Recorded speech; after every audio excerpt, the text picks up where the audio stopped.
Hello, everybody. It's fall, Hi. y'all. Can you feel it in there? It's time to wake up And smell the rosin. Yeah. So we're here for you guys, and you're here for us.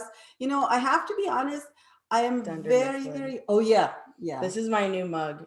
I found it at TJ Maxx, and it's Dunder Mifflin Paper Company, and it's the assistant to the regional manager. So that's Dwight. Yeah. If you know, you know. You should change your hair when you drink that coffee out of this. Anyway, sorry to interrupt. I just wanted to show off my new mug. Yeah, so it's definitely tamales weather, right? Caldo I'd say and tamales, in South Texas. Although my weather app says that it will get a little warmer today, but not as warm as it was in the past week. So anyway, so you guys, you know that the region auditions are on their way. Some regions already did it. I actually am very proud of our boot campers from Region 28. I think they did really well. Yep. I know that you have some students, right? I do. How many did you? So I have two of my full-time students who take lessons with me from Region 28. They got into Region. They made first and fifth chair, and then I have another student who was in the boot camp with me, who made second chair in the Region 28. So I'm really excited for them. Really proud of them. I'm proud of you, Pumpkin. You're a great teacher. You're really, really good. Well, I learned it from you. Oh well. Well, I did watch you teach growing up all the time, so it does help. Yeah, that's true. But yeah, we're really proud of them, and I know you had some too. Yeah, we have the boot campers we have boot campers from many regions, but the ones from 28, I think we had two, and they both made it, and I think they made the second chair and the eighth chair, and I also, one of our boot campers from Region 5 actually made first chair at Region 5, which I think Region 5 is, congrats. Houston area? It's Fort Worth, Dallas. Fort Worth, Dallas. Okay. So she did, really well. She practiced really well, and girl power. Yes, very, very good. So if you guys have any comments, we would love to hear from you, especially if you are from the region that already had auditions. We would love to know how it went. And I want to share just from a couple of my students who already did their region auditions, that I know that you can basically record as many times as you want. The only catch is that you can't collect all of those. So the minute you decide to record it, erases the previous one. So which is really good. I think it's less nerve-wracking than doing live audition, definitely. And I know that with my students, what we worked on, it's not just how to learn the repertoire, but also a lot of my students, especially in our private lessons, we went over the strategy as to what are you going to do right before you hit that record button. And so we talked about marking the spots that are that need a little bit of extra encouragement right before you record. And I think that worked really well, for those of my students who practice that. We also practiced a lot of recording. Some of my students, my private students who continued lessons with me after the boot camp, we did actually recording and sending me their recordings, and then critiquing those in the lesson, and then figuring out how to make those little spots better. So I think overall recording process has been very helpful to a lot of students in terms of learning how to hear themselves. I think that's the hardest thing about playing our instruments, is figuring out, what do I sound like out there? Do you ever have that dilemma? Yeah, it's definitely like it's interesting, and that's why we play for people and play for record ourselves, because what you're hearing under your ear is not necessarily what's coming out there, and so that's why it's so important, if you're playing in a new space or a new hall, if you have the opportunity to get in there and feel how it feels to be in there, gives you a huge advantage. So yeah, I agree. Yeah.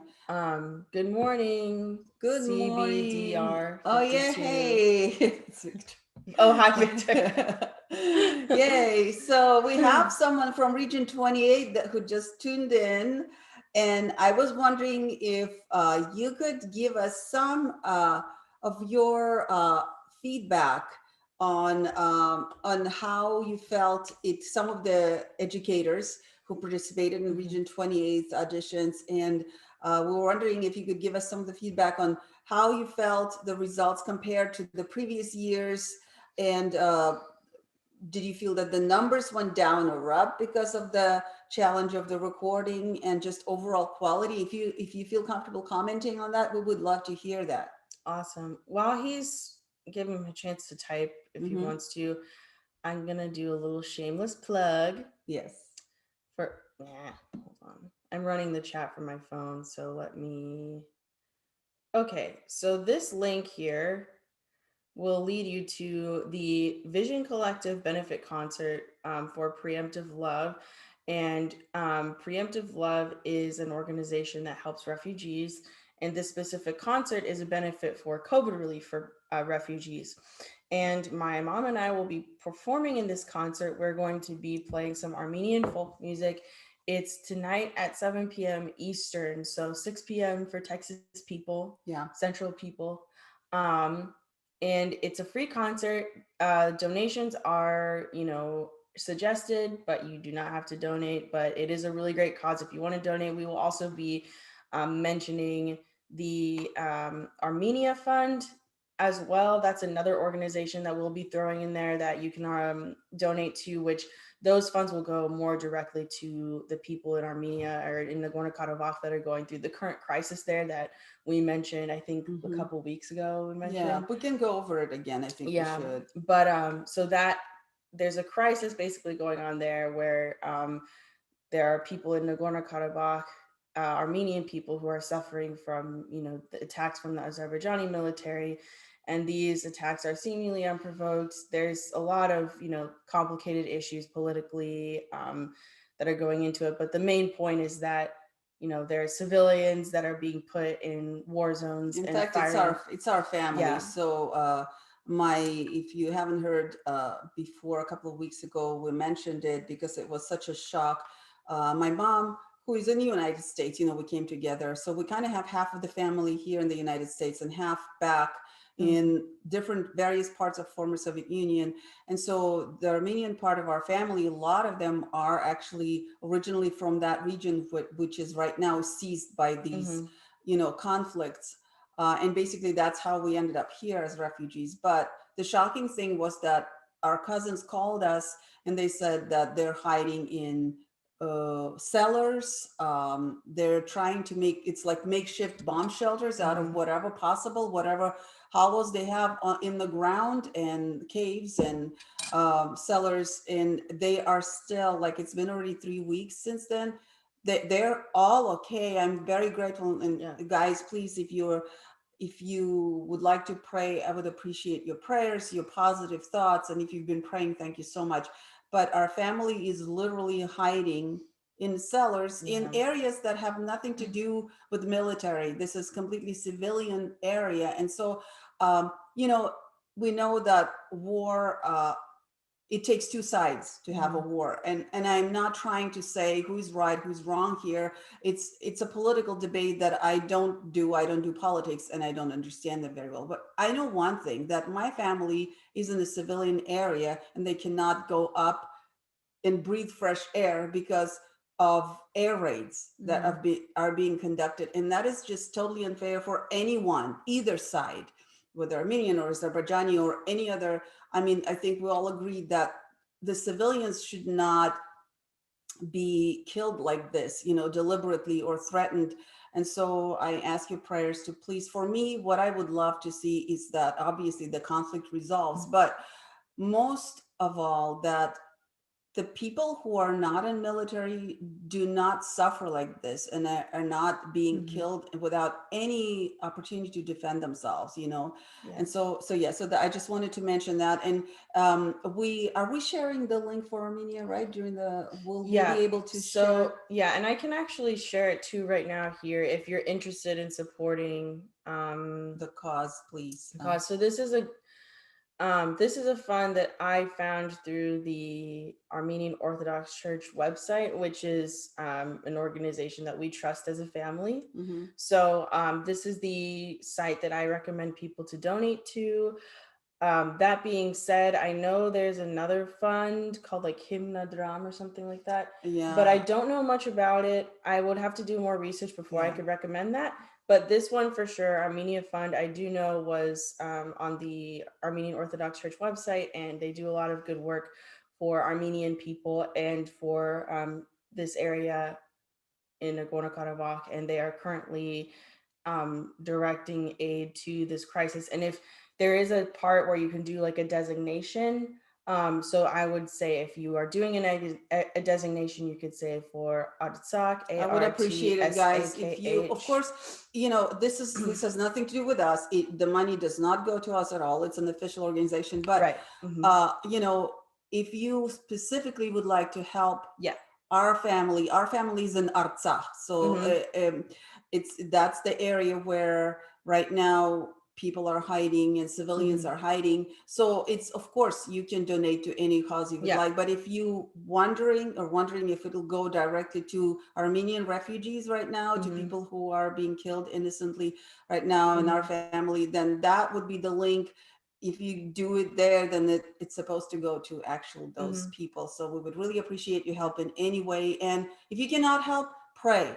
That is the best help you could always give us. Pray and play. Yeah. I really believe that music carries our thoughts. And I remember we had this crazy conversation once, and we were talking about how music is waves, air waves, right? So when we produce a sound, basically what happens, we produce vibrations of the air.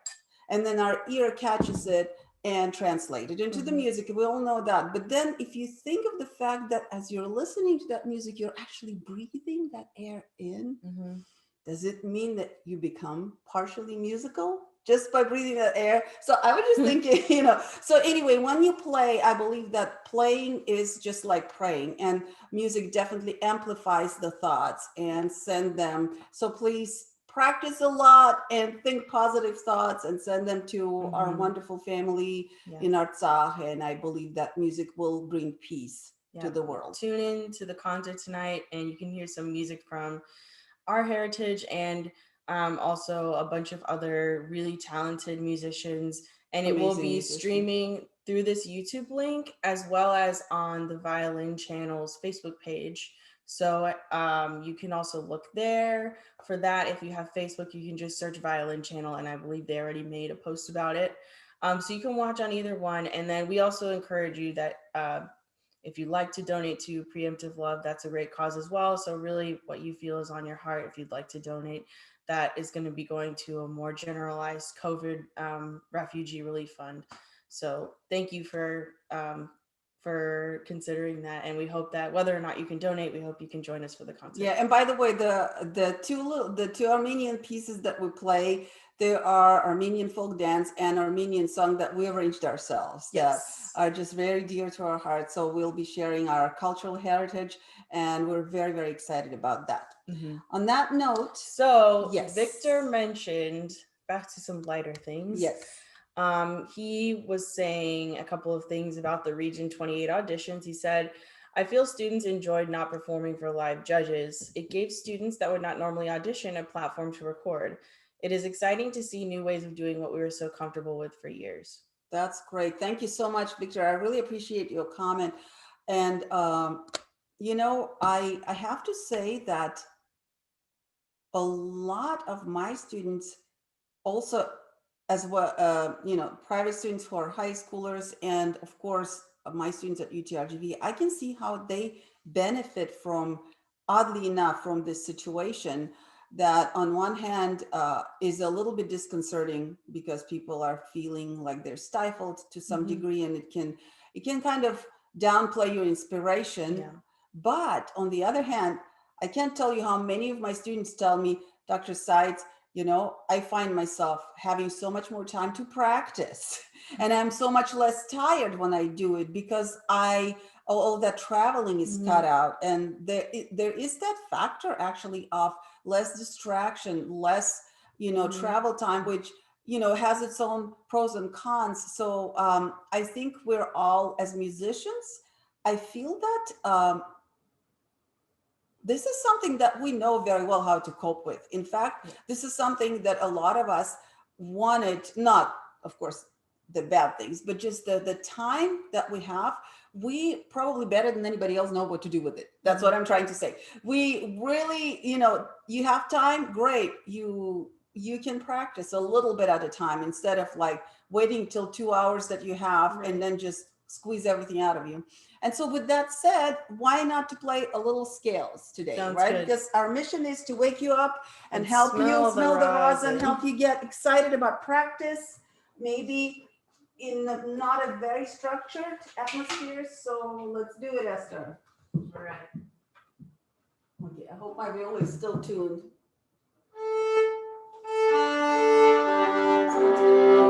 You have a name? Well, I have to take my end pin out first. Yes. I need a little more time than you to get set up. That's true. It's funny. This always happens when my mom and I rehearse. I sit down, with my cello, and she's like, "Okay, can I get your A?" And I'm like, "You forget that I have to like sit down and take out my end pin and like adjust my chair and do all these extra things." And she just like, "Okay, I'm ready." And I'm like, "I can't do that." And they say that violinists are the divas of the strings. I think cellos are. I think we're cellos- divas, but in a different way. We're like definitely the sassy mezzo. Yeah, okay, and you're like the soprano, the dramatic soprano, but I'm the sassy mezzo. Yeah, you got a lot of sass, girl. Okay, can I have some A with that sass? Little Dragon said, "I made to rank 80 in all region this year. It was my first year, so y'all's recording helped a lot." Yay! Yes! Congratulations! Woo! That's really exciting. Yes, shout out to Little Dragon. Yeah, I love your name. It's super really cute. So hopefully, what is your instrument? Can you share what instrument you are playing? If you feel comfortable, would be awesome for us to know. All right. That's awesome though. Yes. Congrats. Victories. So. And if you did well in region, any region you're in, feel free to comment. We'll give you a shout out. Yes, absolutely. Okay. Yes. I'm ready now. Violin. Yay, congratulations. Thank you. Thank you for sharing that wonderful news. This is what makes it fun and worth it. So today we're doing the key of F major, and we're going to start with the scale. Yeah. So as usually, we're going to do the thirds. And, I'm playing on viola because I realized for a couple of weeks I didn't do anything for viola at all. And I'm getting ready to post Kreutzer 2 for viola next week. It's in F major on viola. And so I thought it would be appropriate for us to do F major. And we're going to do thirds. Now on viola, I like to play F major starting in the second position, because it's kind of feels the same way as a C major on the violin, which we did before, right? So let me find my F.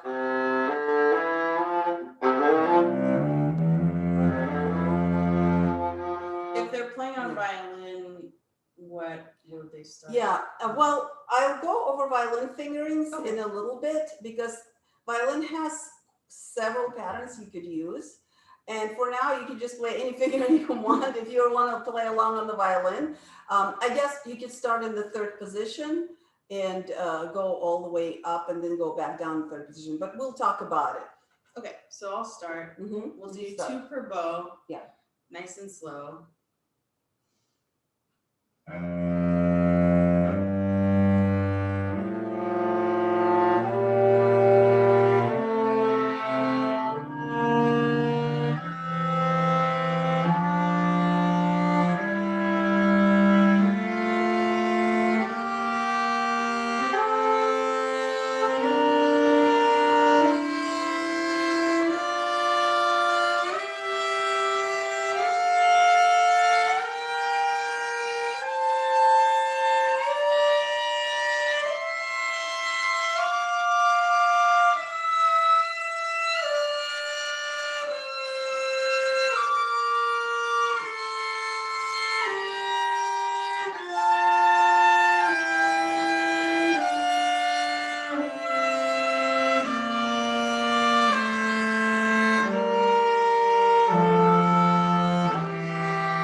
sound.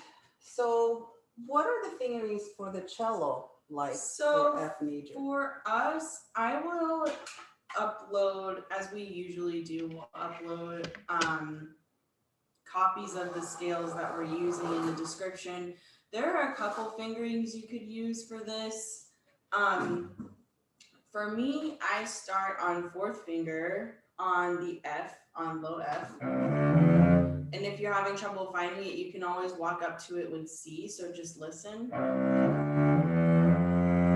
If you're feeling, like it's a little bit nebulous. I know it can feel a little funky on the lower strings if you're not used to playing on the lower strings a lot. So starting there, you're in first position.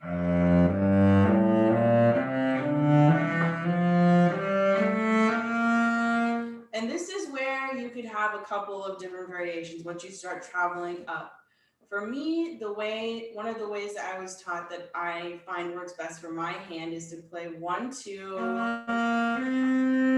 1, 2, 3, 1, 2, 1, 2, 1, 2, 3. And the reason I like that is because you can keep your whole step between 1 and 2 the entire way up. And I like this because it helps with accuracy, because instead of having to adjust your fingers, like if you played 1, 3, 1, 3, 4, then you have to stretch for 1, 2 here. That's another fingering you could do, but I enjoy doing 1, 2, 1, 2, 1, 2, 3, because then you can just keep that whole step right there. And for me, that's easier. If you have smaller hands though, it might feel like a bit too much of a stretch for you. I have longer fingers, so for me, this works great.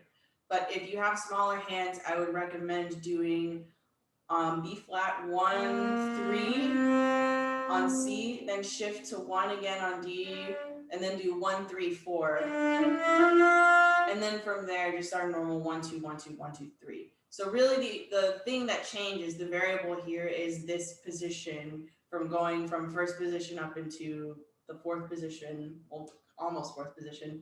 So you could either do 1, 2, 1, 2, 1, 2, 3, or 1, 2, 1, 2, 3, sorry. Or you could do 1, 3, 1, 3, 4. Same notes, same position, just different fingers. So that's where it changes, and that will be written in the part for you so you can see it. And that's the main variable. But other than that, that's pretty much it for the cello scale. For the fingerings. Do you want to talk a little bit about? No, go ahead with the Klengel. Oh, you want me to do the Klengel? Okay, go ahead. Great. So I guess I'll just jump right in. If you want to keep an eye on the chat on your phone, I have to use my phone for the music, so I won't be able to see it for a minute here.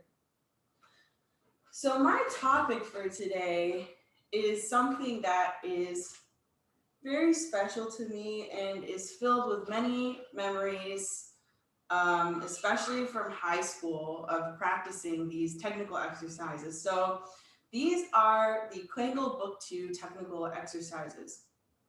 And these are scale-related studies from Klengel's second book of technical studies. You might wonder, who's Klengel? I've never heard of that guy. His name is Julius Klengel. He lived from... not Cliff Klengel. Julius Klengel.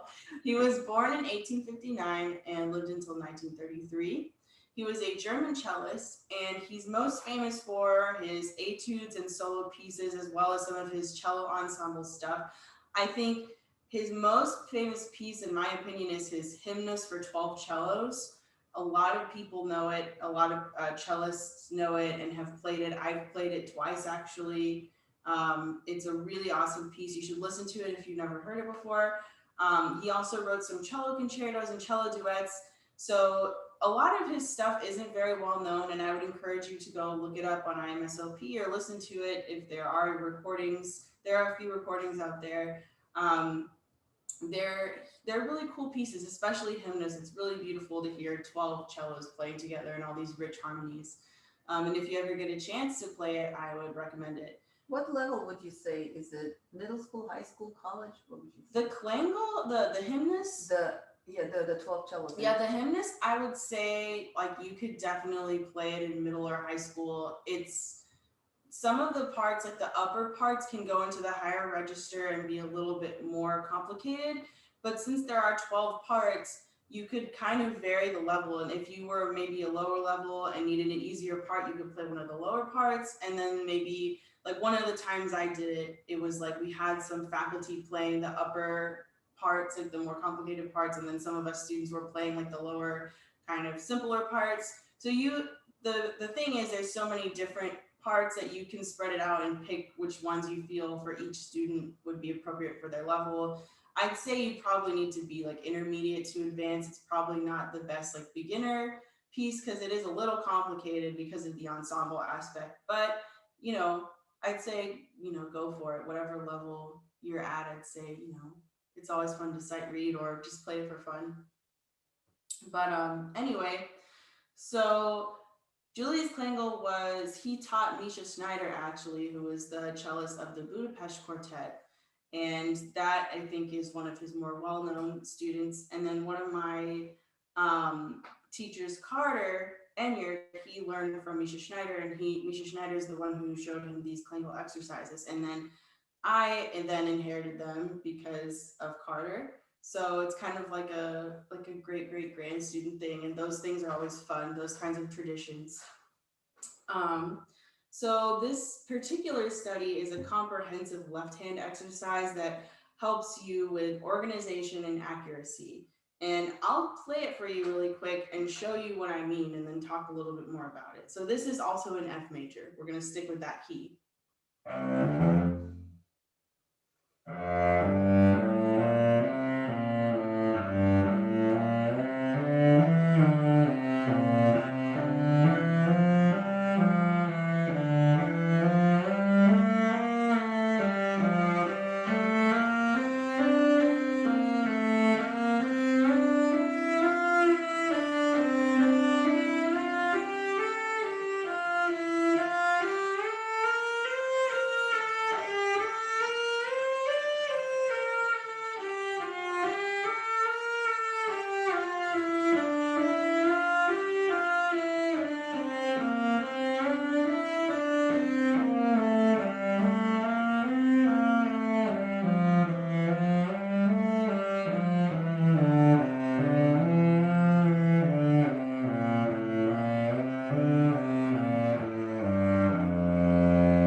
So that's the exercise. And basically Klengel writes this same exercise out in every key.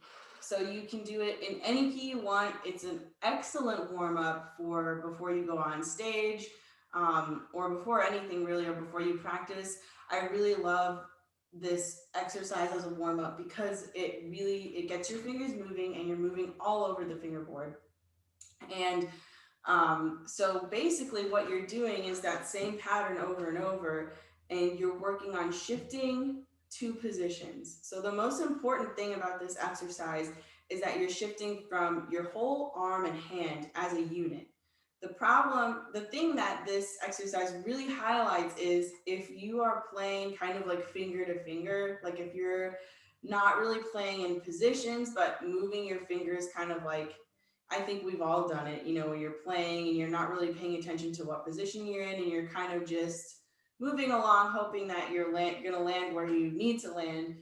This exercise will call you out for that. This is very revealing for that particular issue, because if you do that, it'll be way out of tune, because you're not only shifting to a new position, but you're repeating notes over and over. So when you repeat those notes, it's very obvious if your fingers have moved, because you can hear it very well. And this has definitely been an adventure for me. My mom is laughing because she remembers like all the lessons I had where my teacher's like, you know, getting on to me for not playing these in tune. So which one was it that you cried at? Oh, I think it was like D flat major. And it wasn't because my teacher is mean. He was not mean, but like I was just so frustrated. I was like 14, and I like didn't like full out cry, but I was like tearing up because I was so frustrated with these stupid exercises. I was like, oh, why are they so hard? But I'm really glad that I played them, because they're really helpful, and they really helped me grow in my technical skills. So I'll just walk through this one with you guys and show you the typical process of working through a Klengel exercise. So, and these all have the fingerings written in, and I would highly recommend following these fingerings. There are easier ways to do some of these shifts. Like if you'd say, why are you shifting from 4/4? You could do that. You could just play an open string there. Why are you doing that? The purpose, kind of like an etude, the purpose for those specific fingerings is to exercise a certain skill. So I would stick to the fingerings in the part, even if there's an easier way you could do it. Because I know I used to do that, be like, Carter, why do I have to do it with 4? I could just play an open string. Or why do I have to do this? And he's like, that's not the point of the exercise. The point of the exercise is to work your fourth finger and to work these positions. So if you're a smart aleck like me and you want to change it, I salute you and I recognize you, but don't do it. So so starting here, we'll just start from measure 1 and I will post this. So we start on a fourth finger, start in first position. So even in that first position, if you play and then move your first finger at all and come back, you can hear it right away because you're immediately coming back to those notes right after you play them. So then we have a shift to an extended, excuse my wolf tone. Then you're sliding back in extended position. And the thing about this is you have to, if you can see my hand, you have to move from extended to extended. Move your entire hand and arm. So if you see, my fingers aren't really moving. They might move like a tiny microscopic amount to adjust for moving down the fingerboard just a little bit, but there's really no movement here. It's one stationary movement. And be careful, you don't want to get tight. So when you practice these, make sure you're staying aware of, your wrist and your fingers and that you don't feel tight. But so picking up there,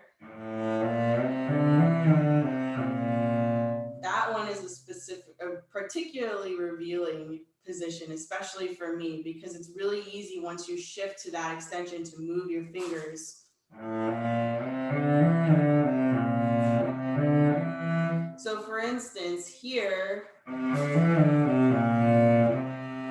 so here's where you can use an open string. You're gonna go up to open D, another first position, shift to 1 again, and here's our favorite 4/4 shift, back to an extended position. So here you're in a closed position, and you have to shift back to an extended position, and that's a great workout because at first, if you aren't used to that motion, it can feel really foreign, and it's definitely something that's important in being able to do for a lot of the repertoire that we play. Then we have another open string,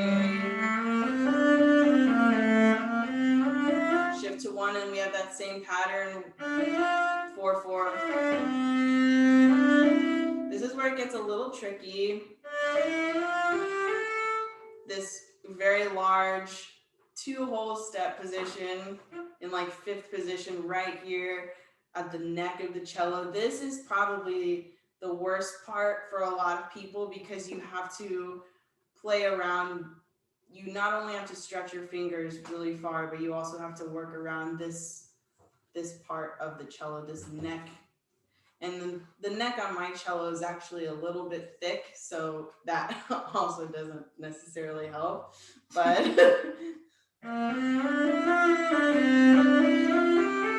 and then here you'll see, once you look at it, you'll see that there's a thumb on E. So while you're playing this position, you're also bringing your thumb out. And you're using your thumb just like your other fingers. So basically it's that same pattern over and over. Once you get up here, you start using your thumb, which also adds an extra, dose of difficulty. Not all of them use the thumb, but this one does. So that's just a little bit of a quick crash course over the patterns and what you can expect. When you practice this, pick each group of 8 notes. So they're written as 16ths. Pick a group of 8 notes or 8 notes and loop it over and over.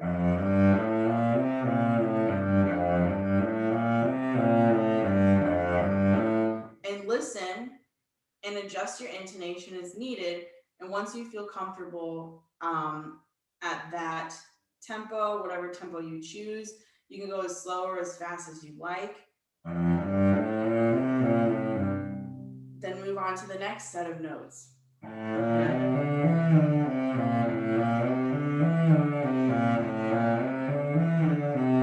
See, that was out of tune. But see, that's the kind of thing you want to do. You want to listen and do these 8 groups of 8 notes, not 8 notes or 16s, groups of 8 notes, and loop them on these practice loops. And don't just mindlessly loop them and play them over and over, but as you're looping them, be actively listening to what you're playing. And then once you do that with the whole exercise and feel comfortable, then you can play it all the way through. And you can even see, like, you know, you could go, like I said, as fast or as slow as you want. You could even, you know, I was separating the measures into 2 bows. You could do 1 bow, you could do 4 bows, you could do.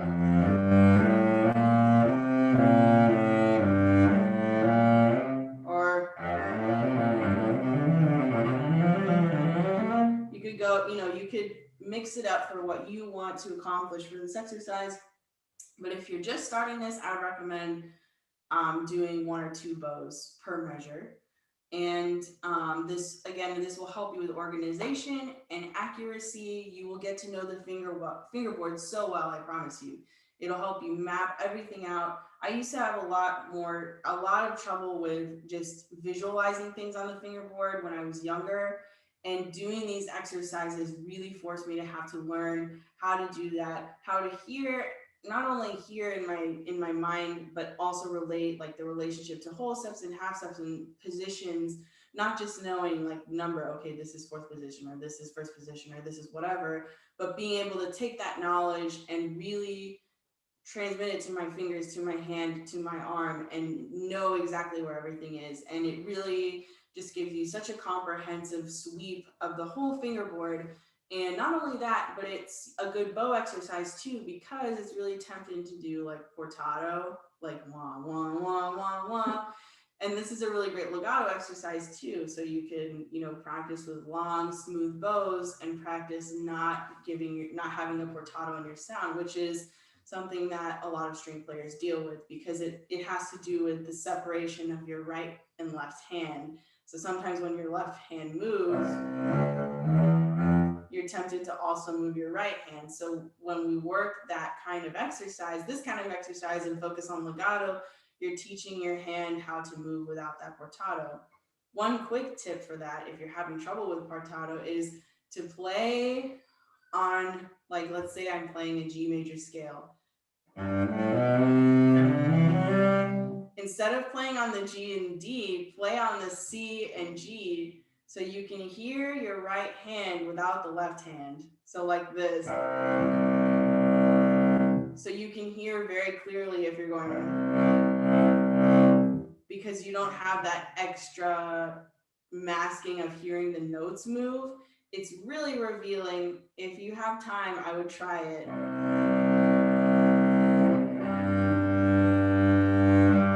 Just like that. So I'm just playing a simple 1 octave G major scale, but I'm playing 1 string below.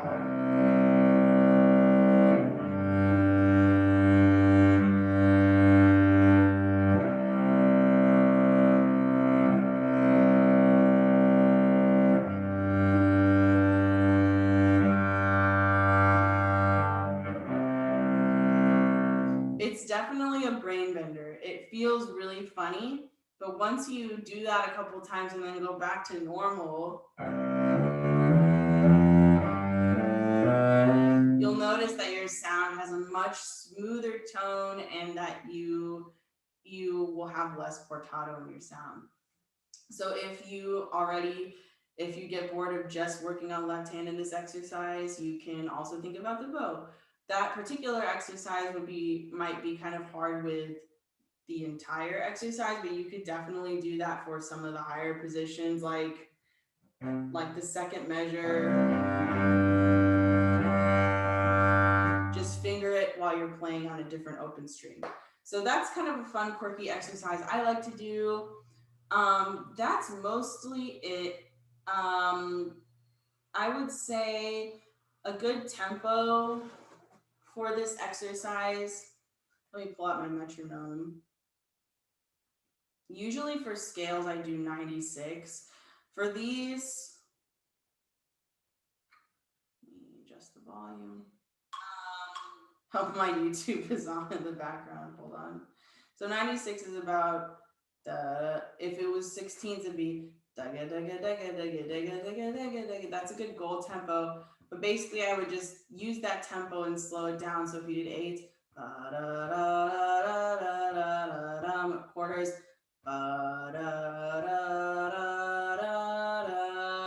96 is a good bass tempo for scales, technical exercises, all that good stuff. So yeah, I would say 96, full bows, whatever tempo division you can do at that particular moment, where, you know, however you're feeling as far as your level is totally acceptable. The only thing I would say is that you need to slur them, at least 4 per bow, because a big part of this exercise is the shifting aspect. And if you're not slurring, you're not going to be able to hear those shifts as well. So I wouldn't play this with separate bows. I would definitely do it with slurs, even if it's just, you know, four notes per bow and quarter notes. Definitely keep it slurred. So yeah, try these. I will post a link to them. Let me know what you think. You can let us know in the comments of this video whenever you watch it. We do check the comments of our videos very regularly. So let us know what you think of them and if you like them, because I think they're really helpful and I enjoy them. So yeah, I think that about wraps it up for me. Awesome job. I missed you so much. Didn't you do a great job? Guys, I have to say, I'm so glad that Esther, you had some vacation time. I know that you enjoyed it, but I really missed you, and I know our audience has missed you. And so I really, you know, I'm always very impressed by your teaching style. I think it's very, it's really engaging. And also, I feel like you make your students feel good about themselves, which I really, really like. Thank you. That's So, nice. Okay, you can have the spotlight now.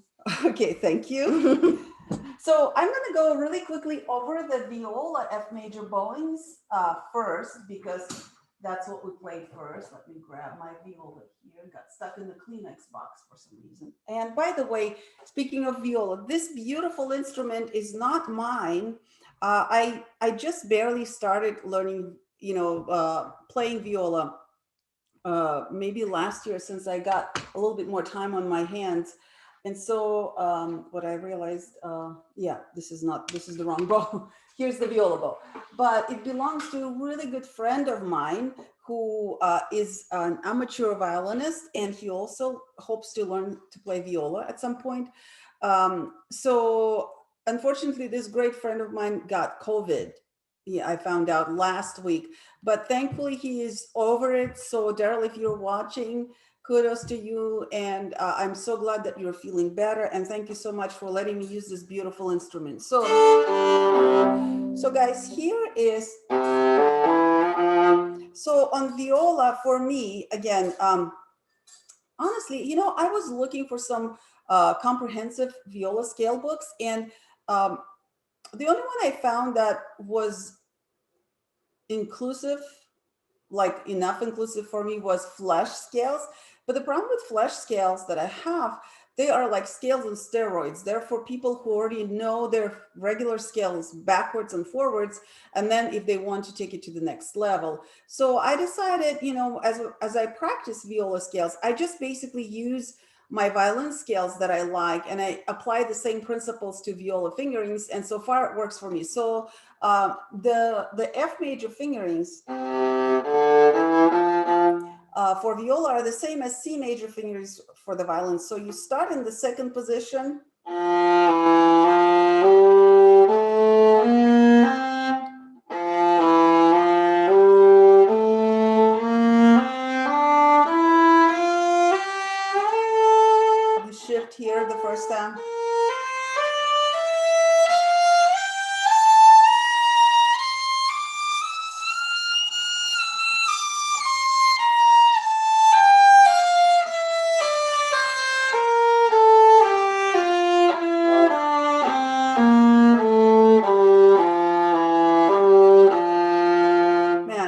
tough. Intonation is tough when you switch from violin to viola, backwards and forwards. But so I will post it. So basically the shifts are as usually, you go on A string, you go one position up with the first finger, then you do another 1, 2, 1, 2. And then on the way back, you go down with 2 3s. As you know, it's a really good rule of thumb for fingerings and scales for us, violins and violas, because shifts back are harder for us. So it's, when you shift back, instead of doing 1 2, if you do 1 3, you save yourself a shift, right? So instead of doing 3 shifts of 1 2 1 2 1 2 going back, you can do 2 shifts of 1 3, and that is usually much more comfortable. So again, so let's try it. Here's my F. If any violists are watching with me, let's do it just 2 per bow. So as always, I add a couple of notes at the beginning, a couple of notes at the top of the scale, just to make it more easily divisible to quadruplets. So we're going to do 2 per bow.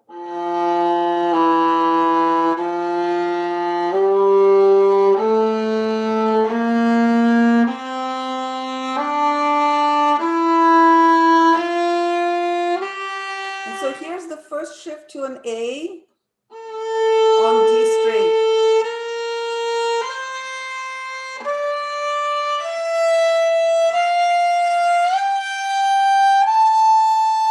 So this shift was to a G,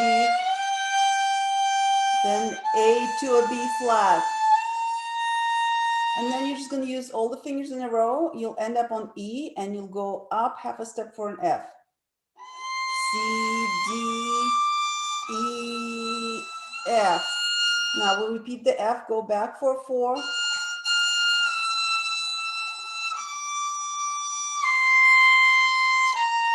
So we got back to the B, right? So this is where we're going to shift. Instead of 2, we're going to shift on 3 to an A.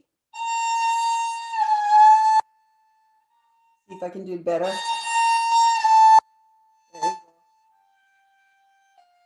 Got us down all the way to F, and now one more shift to an E, and we're back in the second position as we started.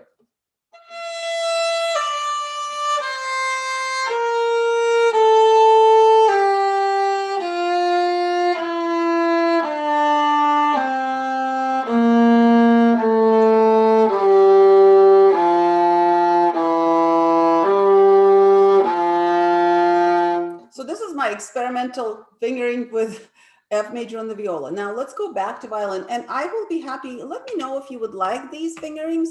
I will be happy to post them. I know I'm a little bit behind in my previous scales. I still have to post E major and E flat major for violin fingerings. I will get to it, I promise, sometime soon. Meanwhile, if you notice anything missing and any scales I forgot to post, just mention in the comments. I will see it right away, and that will bring you to my attention. So let's go to the violin F major. Now on violin, the F major has a lot of different ways that you can finger it. So one of the first ones that comes to mind is if you start in the 3rd position on G string. So tighten my bow. I have this habit of loosening my bow. So if you start in the 3rd position, you're going.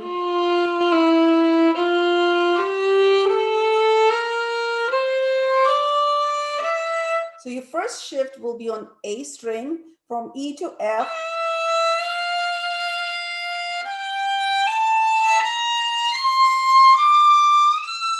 Then to E, then to B flat. And the way back, we'll do the same trick. We're going to do 2 third finger shifts. No, 1 third finger shift.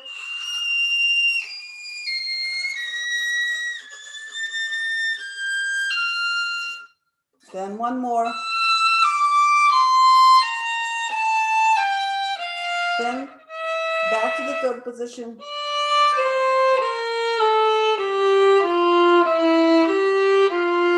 Got it? So let's try it again. Yeah, there's so many different ones. Sometimes I get confused. So this is if you want to start in the 3rd position. One more time. So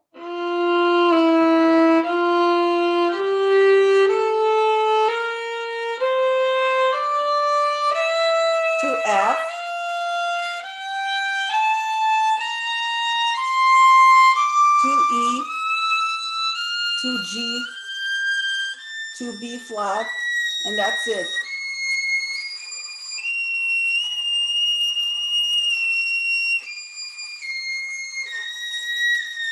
Back to A, now to E.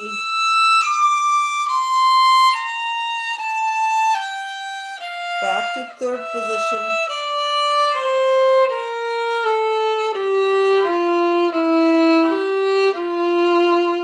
So another fingering, as I mentioned, remember when we went over the B flat major scale, that I mentioned that that pattern can be applied to virtually almost any scale going up.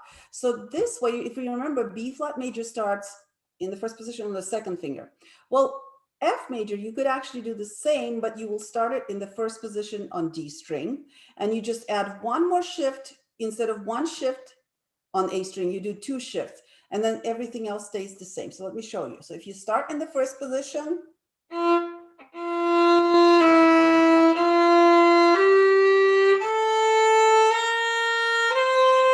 here's your shift, and you shift one more time. And from here, it's exactly the same fingering as what we just did before.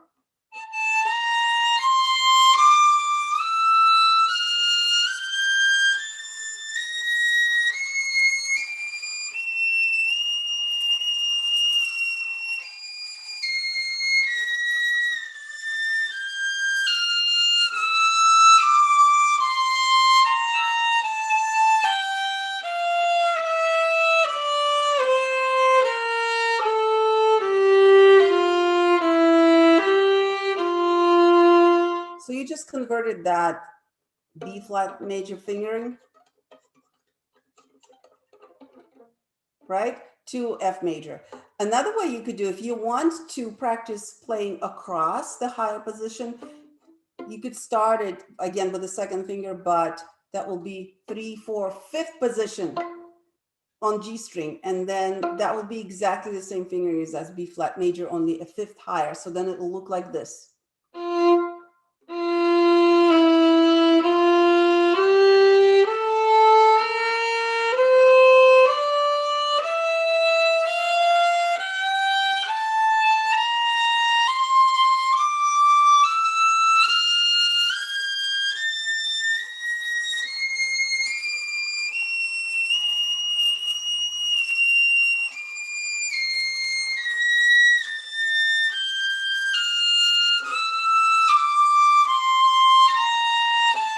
And just stay there.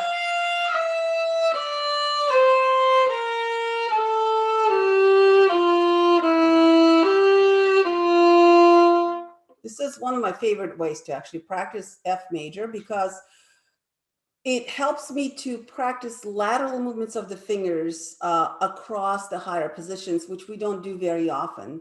And also, as you can tell, it's one of my favorite tricks to help my students to be more comfortable in the higher positions, because the pattern, this pattern,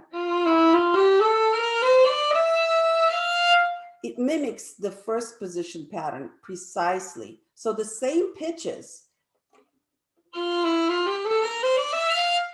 play the same fingerings, only on different strings. And so that way, I think if you're trying to help your students to be more comfortable in higher positions, that's the best way to get them understand that pattern. But the key is to really remember to always think of the pitch of the note first, and then of what finger you're going to play that note with, because that's what helps your brain to isolate those patterns and then make you feeling very, very comfortable. So for example, I would do something like this with my students.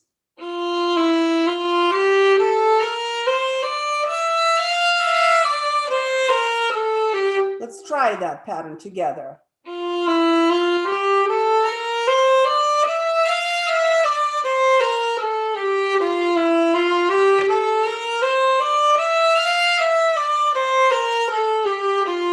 Easy, right? Those notes are very easy to find in the first position because we're so used to playing them. So naturally, instinctively, your hand, it's like your brain knows precisely where the whole steps are, where the half steps are, where will you change the string. what finger the next pitch is going to play. Well, now if you virtually think of those notes as being in the first position, but play it here, but started on G string, guess what? It will be exactly the same thing. Here it goes.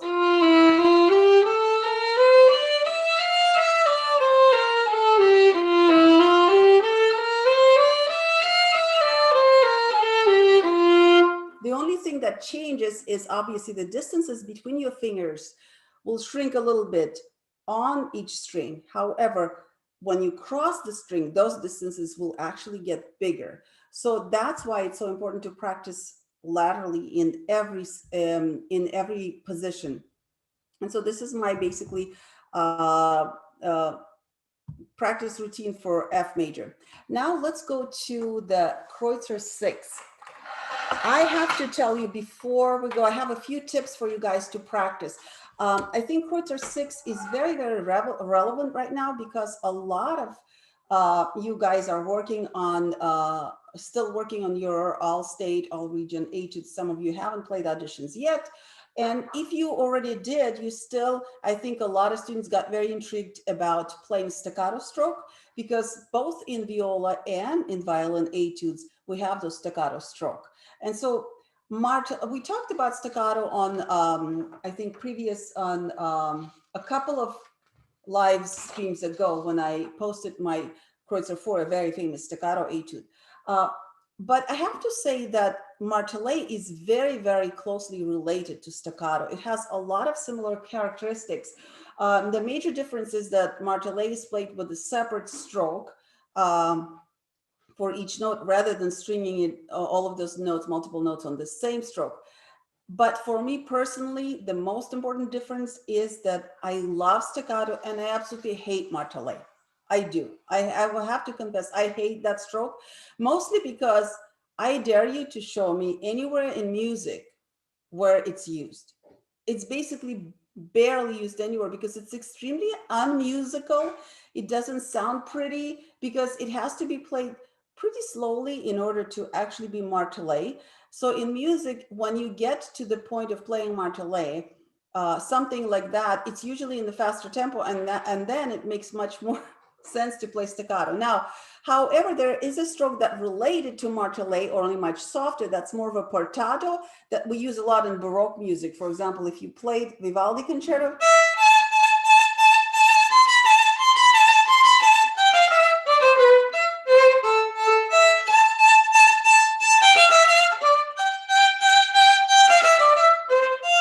so this is kind of a variation, a very softened Martele. That stroke I love. It's more of a portamento kind of, but what I really don't like is my problem with this stroke, and that's why I don't teach it very early to my students, because then when they see Vivaldi concerto and they see those little dots, they start playing like this.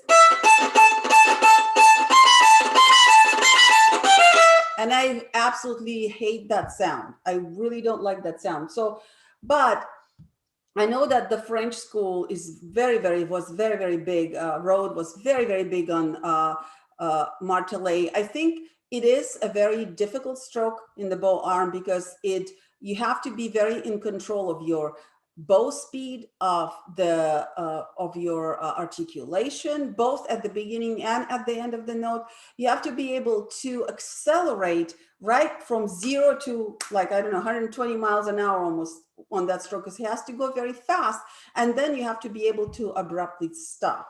So I think for those reasons, and you know, if you guys know any pieces, and I might be forgetting because I am very prejudiced against Martele stroke in music, and anytime I see dots, I either play spiccato or I play portamento like that, dashes. But if you know of any pieces that I'm forgetting off the top of my head and that are using Martele in a very pretty musical way and a fitting way, please comment below. I would love to hear that, and I would love to look at that piece and finally put it in my repertoire, because I really would like to find something to play with that stroke after I practiced the whole week, this Martele. So another thing that was very difficult for me when I was recording this etude is it's bad enough to try to play Martele pretty in live, but when you're doing it on camera And when you're doing it with mics, it's really difficult. I tried so many different tempos, and Esther knows I tried different ways of articulating more, articulating less, and I found that it was either articulated when you could hear articulation very well, then it sounded almost ugly. But then when I tried to make it a little bit prettier and more musical, then it was hard to make that articulation come out on the mic. So when you, it's just like a couple of warnings. If you are having to record something that has Martele stroke, I would say experiment with your mic back and forth, because it's very different, I'm sure, with every instrument, with every bow. But that was really, really difficult. So now for Etude 6, I have a few tips for you. Number one, if you are only starting this etude, I highly recommend that you play it with détaché.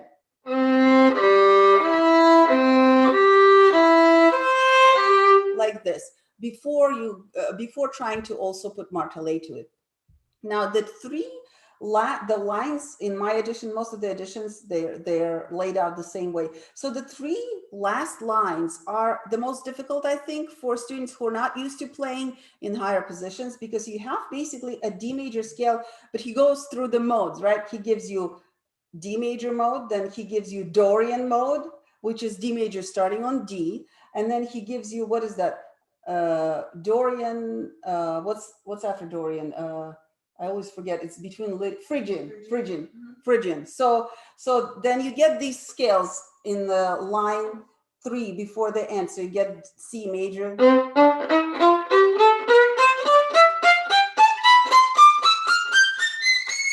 That's okay. That's not too bad, although it's the second position and it's already. But then third position, however, it's not a D major. It's still a C major.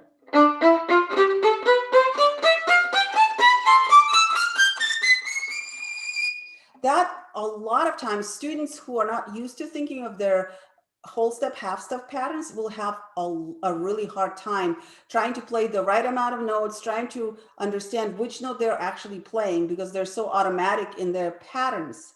So that's a great exercise to get your students to really think of whole steps, half steps, and pitches that they're playing, rather than just patterns. Most of the time, my students never know whether they got to that last note or not, and they would either play too many notes or not enough notes, so they would end up on C or E instead of a D. And then the last one, the Phrygian one, and they all actually start with the second finger too, so that's another really crazy part that really is confusing, kind of like Klengel exercises that Esther just showed you. So basically he's making you play C major, not only just starting on the different note each time, but by putting the same finger at the beginning, he's making you change half steps.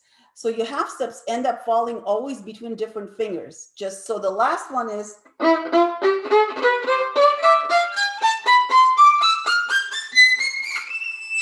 so if it's your first time practicing this etude, I highly recommend that you make this your daily scale routine. And I would do it like this. I would slur it, probably either play it separately, détaché, or even slur it in threes.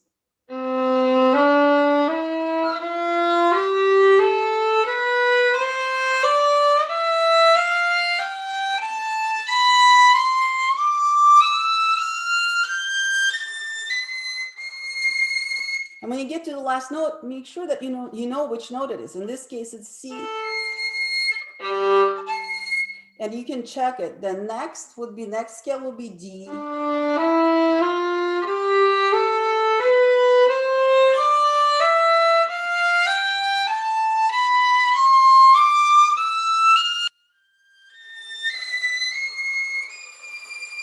That part that is very confusing for my students, because now there's a whole step between four and four, which they're not used to. And then finally the last one, so D. Make sure you're right to the correct pitch. And then E.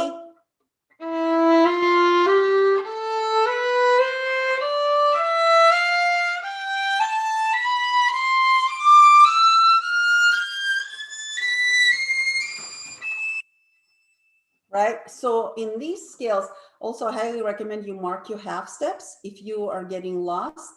And You can also record if you have something like maybe electric piano keyboard that is always tuned. It's tuned to 440 and you know it's in tune. You could even record those and play slowly and play along, making sure that you are hitting the right pitches. And of course, if you're not sure what pitches you're playing, I say the pitch before you play, because that's the only way you will not get lost here, right? And then the last line is my favorite. That really gets a lot of students who play this for the first time really lost, because the fingerings are that are shown there are actually the G fingering is on A string, which takes you higher, much higher than you think. So here it is.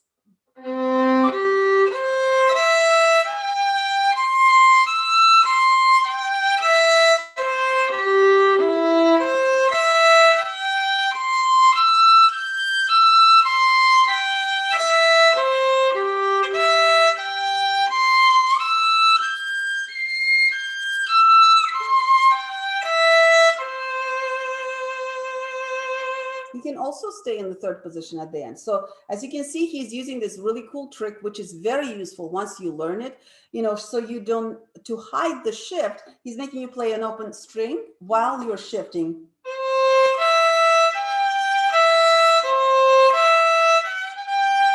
And he's doing it differently. First on the third finger, then on the second finger. And then you continue in that position. So those are a couple of things that if you are about to start learning this etude, or if you just started, I would say pay attention to this very slowly. Forget about the stroke. First, do everything you can to get your fingers in the right places, to know your distances, your whole step, half step patterns. And that's one of the greatest benefits of this etude. Your intonation in C major will be amazing if you master it, as far as the left hand is concerned. As far as the bow stroke, Martele is very much related to staccato in the way that it has the same principles, where it's basically very, very firm beginning of the note on the string from the completely stopped position of the bow. So you want to be completely stopped. You want the weight to go in before you start movement of the bow. Then you get, you see, so if you start moving and then put the weight in, you get a portamento. That's the most important difference. And so that's what you do on staccato, right? You stop, then you put the weight in, you move, then you stop again. So this is actually the most important thing about articulation here, is you want the weight to go first and then movement. So by doing this, you get that nice little ka or ta, what I think of it as a consonant, a syllable that starts with a consonant, not with a vowel, right? So that's number one. And that's what makes it hard, because then you look at the music. One of the tricks, psychological tricks that helps me, if you can see, this is written, there are no rests in this music, right? All of the notes are filling in all the time. So it looks like you're just playing uninterrupted triplets, right? So if you play détaché, it'll be, right? But technically, because you have those dots and because it's presumed that you know how Martele works, what I do with my students a lot, I make them rewrite it, and I kind of put it with a pencil. And so I put the second line on the top, so it turns it into a triplet 16th, and then to each 16th to the right, I add a 16th rest. So now they're seeing it as 16th with 16th rest, right? Which gives you the same amount of beats per measure, but psychologically, you're starting to understand that you don't have to use that much bow. You can just use less bow and wait till the note next, it's time to start the next note, kind of like with clapping that we did last time. I explained to you how that works, timing works. And so that is the key to understanding and making a good Martele stroke. So in that case, instead of thinking eighth notes, I'm thinking 16th notes with breaks.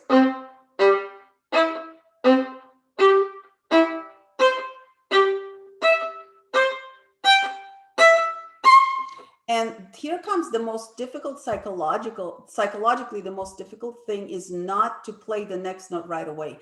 That is the hardest thing about Martele. So if you're having trouble with Martele, what I recommend, you exaggerate this and do it like this. And wait. And wait. And wait. And wait. And wait. And wait. And the best part, actually, if you want it to really be an effective practice of Martele, get your left hand prepared right after you stop the note, but don't play it until much later, kind of like this. You see, I let go of my C right at the end of the C, because next will be open G, but I'm not playing it, sort of like this. Now, after the G, you see how I'm going to play an E? I'm not going to play it, but I'm going to move both my bow and my left hand here. And this is where I'm going to wait. Then I'm going to wait on the next note.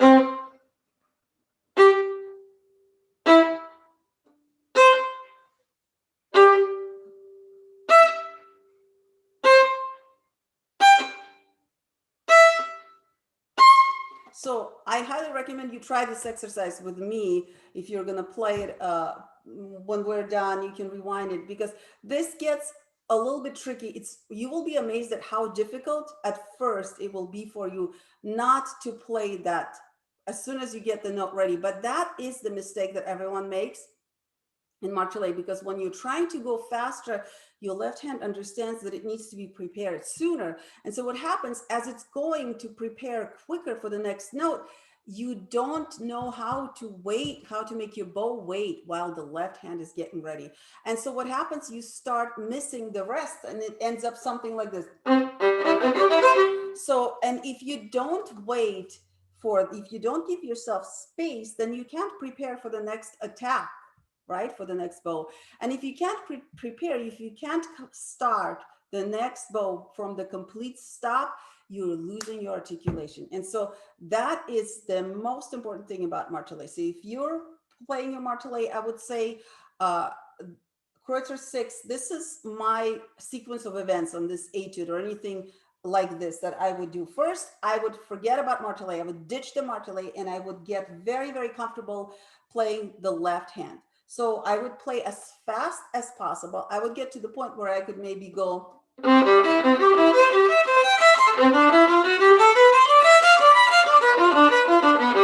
Something like ridiculously faster than I ever will need to play with Martele stroke, but so that your left hand really knows what to do. And you can break it up into sections or whatever works for you.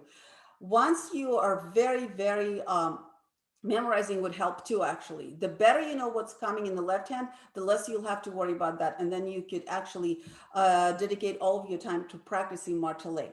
And then meanwhile, though, I would go to a scale. For example, we were practicing F major scale, and I would do.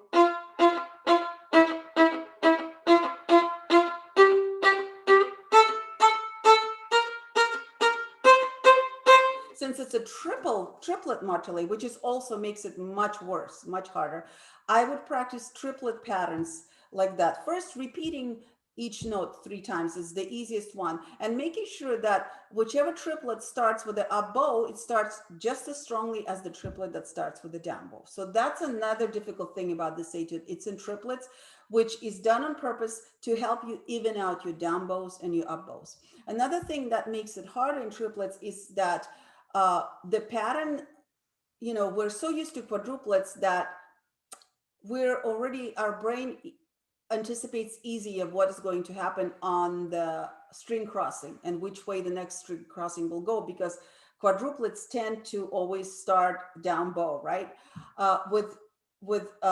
When you go into triplets, you randomize that pattern, so it's much harder to predict which direction is going to be needing when you go get to your next crossing. So in that case, what I highly recommend, string crossings that give you trouble, just put a bow direction over that note. You will be amazed how much less you will be getting confused when you play that. For example, here, this is a very uncomfortable string crossing.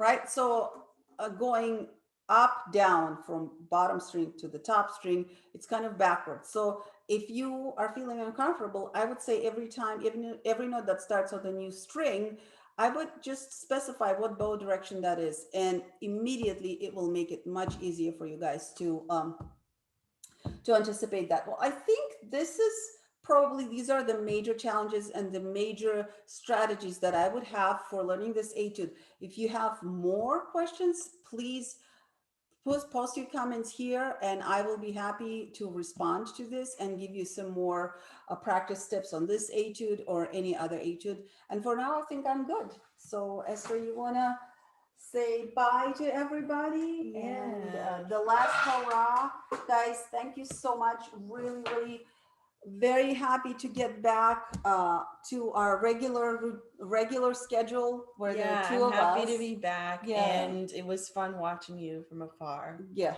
but I'm glad to be back. Oh yeah, so you did watch. Well, thank you guys. did. I think we're good. We're good on comments. Yeah, we're good. My mom said good morning. Dobro utro.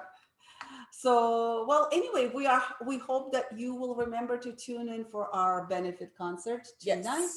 And again, help us make it even more educational for you. Let us know what you would like us to do. We're always open to your comments. They help us a lot. And for now, I think I will definitely be posting Kreutzer 2 next week. Kreutzer 2, and I'm planning on tutorial. posting I'm starting a new series on the Lee etudes coming up this week. I'm going to be releasing my first video for that. So probably next Saturday, I'll start doing, just like Dr. Seitz is doing masterclass on Kreutzer, I'm going to start doing masterclasses on Lee. If you know any cellists, definitely tune in. If you are a cellist, tune in, because if you want to play proper etudes, but those feel a little bit too advanced, the Lee etudes are a really great start. And those are actually the ones that I played before I even played the proper etudes seriously. So those are really great etudes. They're not super duper well known. They are, moderately known, and there are videos of people playing them, but they're not super popular. So I would tune in, because they're really a really good hidden gem that a lot of people don't necessarily know about. So I tune in. All right. Well, thank you guys so much. You have a wonderful, wonderful Saturday. I hope you had fun. I hope this got your practicing juices going, inspirational juices going. Please just have fun practicing and cherish this time with your instruments. You won't have it once the life is back to normal. It won't be that easy to get up and practice in the morning. Yeah. Okay. Bye. Okay. Bye, guys.